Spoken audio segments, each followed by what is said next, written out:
महिमा गाते हैं। हम रमा एकादशी की तुमको कथा सुनाते हैं, हम कथा सुनाते हैं।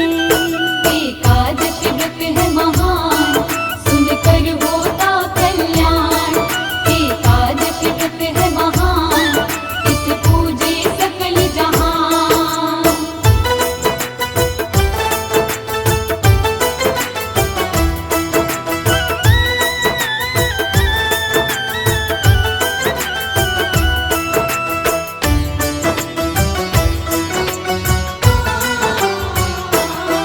प्राचीन काल में मुचकुंद नामक एक राजा था।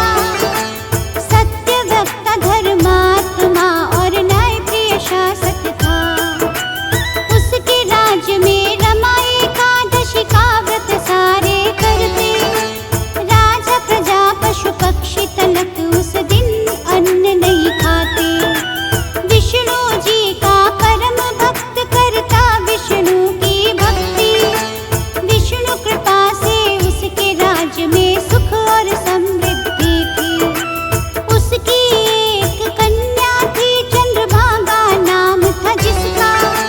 चंद्रसेन के पुत्र शोभन से उसका विवाह हुआ था। एक दिन शोभन पत्नी संग ससुराल में आते हैं, ससुराल में आते हैं। हम रमा एकादशी की तुमको कथा सुनाते हैं, हम कथा सुनाते हैं। एकादशी व्रत है महान, सुनकर होता कल्याण।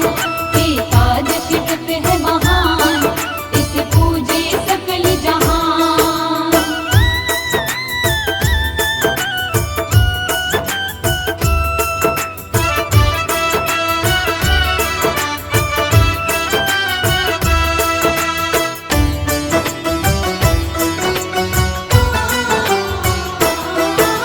शोभन के संग चंद्रभागा जब मायके आई हुई थी।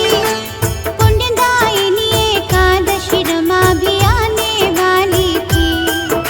व्रत का दिन जब आया निकट तो चंद्रभागा ने सोचा, मेरे पति अति दुर्बल है, व्रत कैसे इनसे होगा। 10वीं के दिन राजा ने भी घोषणा ये कर दी थी, कोई भी अन्न नहीं खाएगा, कल है रमा एकादशी। शोभन ने जब सुनी घोषणा चंद्रभागा से बोला, भूख मुझे तो लगती है, ये व्रत मुझसे नहीं होगा। भोजन के बिन हम तो बिल्कुल रह नहीं पाते हैं, बिल्कुल रह नहीं पाते हैं। हम रमा एकादशी की तुमको कथा सुनाते हैं, हम कथा सुनाते हैं। एकादशी व्रत है महान, सुनकर होता कल्याण। एकादशी व्रत है महान, इस पूजे सकल जहान।